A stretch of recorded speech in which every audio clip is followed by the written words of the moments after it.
Hi guys, how's it going? In today's video we will provide more specifics that may help to get the message out there to the voters that still think Brexit is working for them.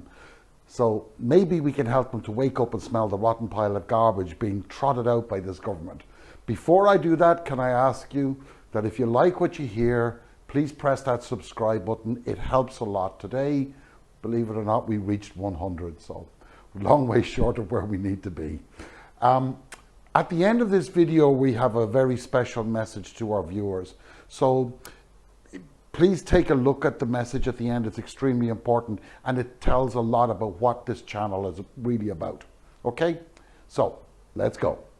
The UK has signed a post-Brexit trade deal with Norway, Iceland and Liechtenstein, the government has announced, UK Minister Liz Truss said. She claimed it would boost sectors such as digital and cut tariffs on UK farm products such as cheese and meat. The UK government said reduced import tariffs on shrimps, prawns and haddock would cut costs for UK fish processing, helping to support jobs in Scotland, East Yorkshire and northern Lincolnshire. As Britain is no longer part of the European Common Fisheries Policy, it must deal directly with Norway, and UK fleets are keen to have access to the country's sub-Arctic seas. The countries involved are the three non-EU members of the European Economic Area, which allows them to be part of the EU's single market. Norwegian Prime Minister Erna Solberg said, "The deal allows for growth in trade for both our countries." However, the Norwegian government said the deal with the UK would not restore all the advantages it had when both countries were in the EEA. Now, some of you may have thought that we heard the last of the fishing industry's problem. We all know, basically speaking, that those that were in the bivalve mollusks industry are completely screwed, with little hope from most on the horizon. However, it was felt, to be fair, that the rest of the industry was getting back on its feet again, because we were told in June that there was hope on that golden horizon.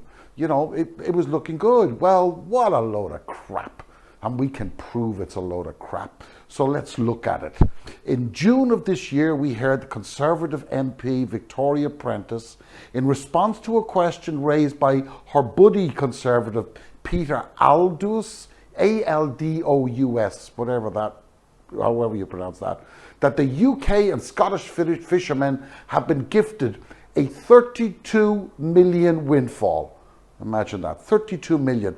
Now, there are two things here to consider. Number one, that we can point to the voters that the Conservative MP asked the question did not raise any supplementary questions when they learned that the fishing industry called the answer a complete hoax.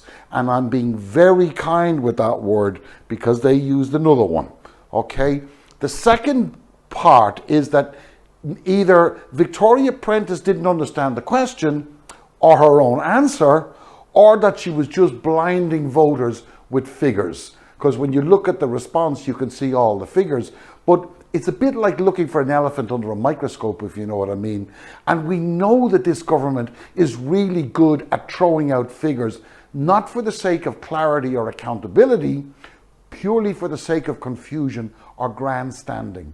Now, what Victoria, can't remember, Prentice said was that the fishermen had received an increased quota for fish that was valued at 32 million. Now, though the value of the fish is also in question, the point is that it wasn't cash they were getting, it was a quota.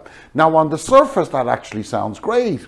The problem is, according to the people in the know, like those bloody expert guys, like the fishermen and the marine biologists and people like that that work in the industry, is that the fish, namely plaice and sole, well, they don't exist. Well, at least they don't exist where they're supposed to be, on that they haven't been there for the last 5 years. And we've also learned in the same statement from those same pesky experts, and you can see a copy in the link in the description, is that the downstream industry is being absolutely savaged also. Why? Because EU fishing boats are buying fish directly off the boats of local fishermen and shipping them back to the EU market, which in turn is cutting out the fish processing business and the refrigerated transport industries. So it's a double whammy. But I have also learned more about that Norwegian agreement that they spoke about in June that was and hailed by trusts as a resounding success. Yeah, oh yeah, yeah. Well, not for the fishermen, it hasn't. No. You see, there's a lot of smoke and there's a lot of mirrors going on. This just makes it easier for Norway to export its fish. And if there is any benefit to the UK fish processors, it won't be because of UK vessels. No, it won't be. Nothing to do with them. You see, the deal, the Norwegian deal, it doesn't really mention quotas and there's no benefit to the fishermen. Okay, furthermore, the Secretary of State of the Environment has handed over 8% of the UK's market for takeaway fish and chips meals to the Norwegian and Icelandic fishermen because the increase of quota post-Brexit, not post-EU, post-Brexit was a whopping 1%.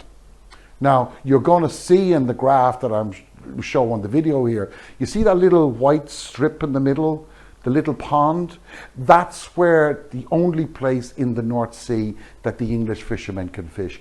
Everywhere else is where the EU fishermen fish.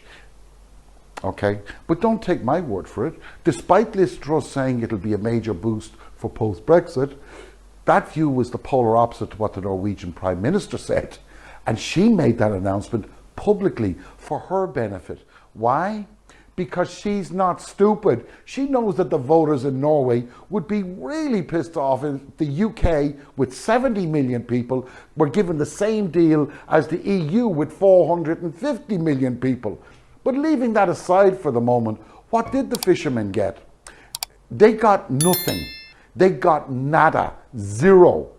The fish in 80% of the shops throughout the length and breadth of the UK is being caught, is being processed, and is being landed by Norwegian companies, not by British companies. The fish that the British eat.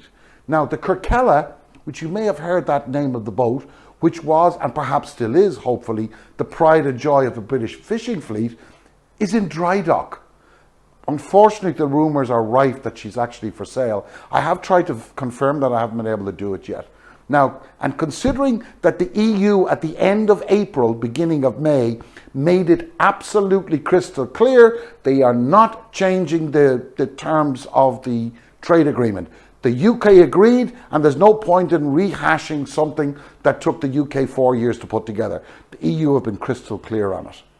So, now for our little message. We've received a number of requests to look at developing discussions around very exact items. Now, our mission, quite frankly, is to get the UK voters to wake up and smell the coffee and get back into the single market customs union.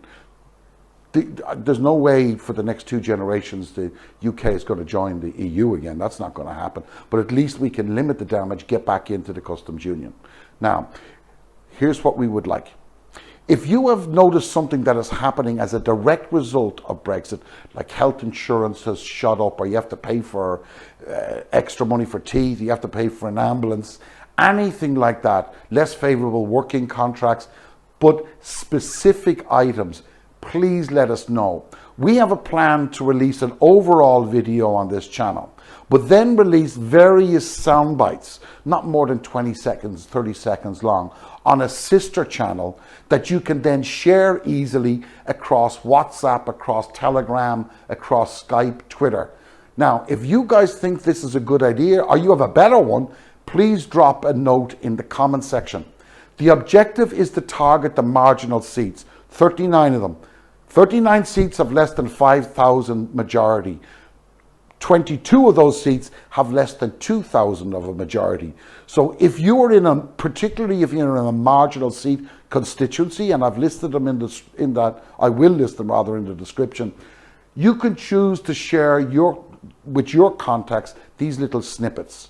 And to take it a stage further, if you are in a marginal constituency, it would be our intention to do a video or a voice pop on a local event, maybe a school's closing, a hospital is being pulled back, something of that nature, very specific stuff, you know, and we will make a video on it, and then you can share it easily with other people in those marginal constituencies. Now, we will investigate it. We won't take anybody's word for it.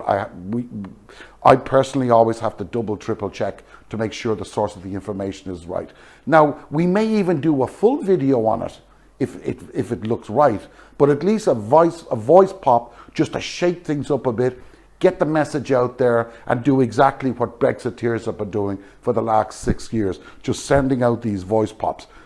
The difference was ours will be accurate. We don't have to make stuff up. Things are such a disaster. But thanks for listening, and I'll see you on the flip side. Take care.